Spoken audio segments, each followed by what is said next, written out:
Hey folks, this is Kelani. That was a bit of a crazy week, what with the new raid opening, and it seems like quite a few people got stuck before they were able to see the last boss, which is a bit of a shame. Stormwall Blockade was certainly a blockade alright, and not in a good way. It's actually pretty hilarious how crazily tuned this boss was when we first got to it on normal. We woke up pretty early to get in there quick, and when we got to Stormwall for the first time, there was just no way it was going down. This was the full 385 plus all-dear Mythic Raiders group, and we couldn't get Stormwall Blockade down on normal.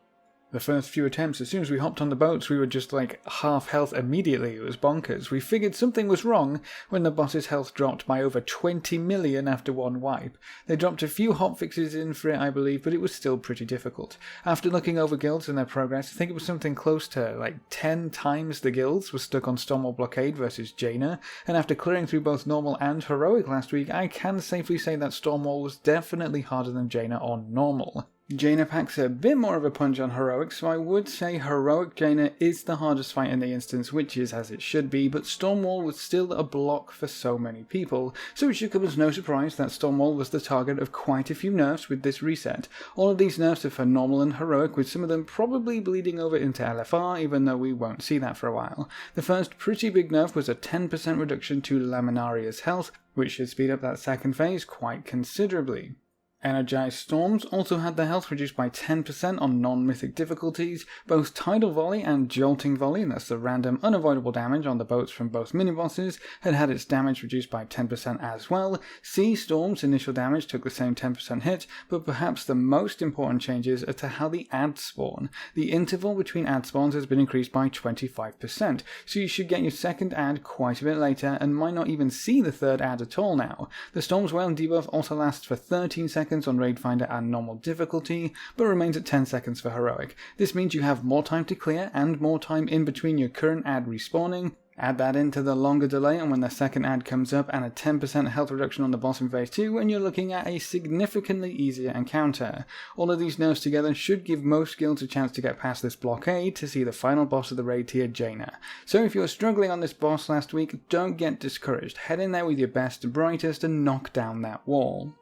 Now on the flip side of things, Jana has been made just a touch more difficult. I think they fixed a problem with the tank debuff stacking too quickly, which is definitely a welcome fix, but now you can't interrupt her Frozen Orb or Glacial Ray abilities by forcing her to Ice Block. So that's a bit of a nuisance, but on top of that, any effect which removes stuns, such as Icebound Fortitude for Death Knights or Blink for mages, they will no longer break you out of your frozen solid ice cube. I think immunities probably still work, hopefully they do, but this might not seem like a pretty big deal, and it probably isn't too much on normal, but on heroic, there's a very specific point in the fight where there's a lot of ice blocks happening at once, and a few guilds found a way to cheese the problem areas. There's a potion called Living Action Potion, which makes you immune to stuns and removes existing stuns on you.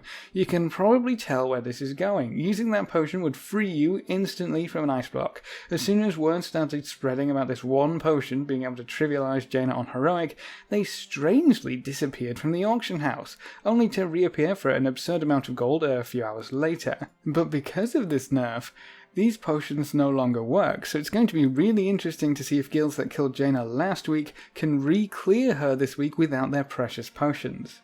But normal and heroic are old news for a lot of players at this point. Mythic is where the real fun begins. The fantastic part about a new raid these days is that several guilds are now streaming their cutting edge progression for Mythic difficulty. So even if you can't hop into Mythic yourself, you can still watch along with Method, Wildcard Gaming, or even Exorcist this time around. Limit still don't want to stream, I guess. Apparently they'll stream next year, so that could be interesting to watch, but for now we'll have to stick with the EU guilds in the world first race. A few of the top guilds have been doing some weird stuff recently though. If you were Alliance over in North America, you might have noticed a few things last week. The first is that your Darkshore Warfront quest will have rewarded you with an item level 400 piece of gear.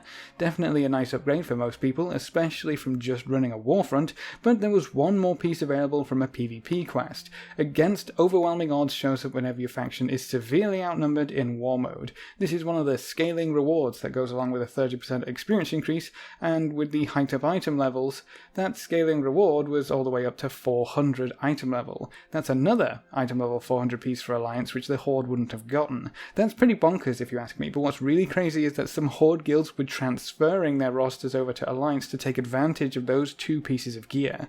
Can you imagine paying to cross over to the other faction, pick up 2 pieces of gear, and then pay to go back? Crazy stuff, but hey, if it gives them an edge in this world race, I guess it will be worth it. You'll be glad to know, or maybe not if you're Alliance, that the reward for the PvP quest has been reduced to 385, and the quest only appears when the outnumbered faction has 20% or higher on their standard war mode reward. The Alliance on North America just dropped down to 15% this week, so that quest won't appear. If a lot of Alliance players turn their war mode off and it bumps back up to 20%, the quest will appear again, but it will be 385 instead of 400. Still, a pretty weird way to start this tier's race to world first. As if the Mythic opening week wasn't messy enough already, an interesting bug happened on American realms, but has since been fixed, so it shouldn't appear on the European realms at all. Fingers crossed. Once again, NA beta tests for EU, but early on Tuesday you could actually group up across different servers in Mythic Desire Lore. That's not supposed to be available until the Hall of Fame is filled up on both factions, so being able to do cross-realm Mythic Desire Lore right from the get-go is a bit of a weird bug to crop up, but as I said, it has been addressed already, so hopefully no harm done. But how does that kind of thing just slip by? Seems a bit odd. Hopefully it's because their attention was on more pressing matters, but I'm really curious to see if anything else got by the QA testers this time around. With the opening of Mythic Desire Lore comes the dreaded Mythic Week tuning pass as well, which might be one of the smallest tuning passes we've ever had for a raid tier. There's only 6 class changes overall. Death Knights had their Death Coil damage bumped up by 20%, Rest of Druids' Efflorescence healing was increased by 15%, while Life Bloom and Wild Growth cost was reduced by 7%, Marksmanship Hunters get a flat 3% damage increase, Demo Warlocks get a bit of a bug fix by the sounds of things, and Warriors get almost a flat 8% damage increase. Most of their abilities were bumped up, so nearly there, so not too bad. As a Shadow Priest, I'm pretty happy that we dodged several bullets that I swear were coming our way, but while the class changes might seem small, this tuning pass also hit some azerite traits pretty hard. Some of these have been tweaked a little by smaller numbers like 10%, 15%, the usual values you'd expect. Some increased by the same amounts, but there are some outliers here which have been increased by 100% or 40%, increased by 200%.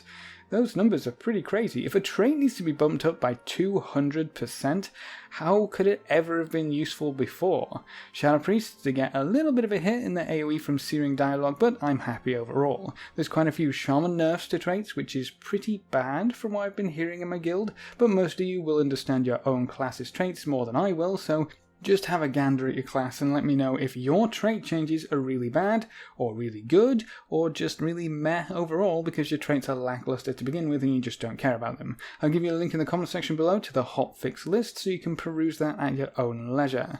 On the complete other side of the spectrum, the first wing of Looking for Raid has opened up. So if you're looking for some easy loot, you have 3 bosses you can work through which all drop item level 370 gear.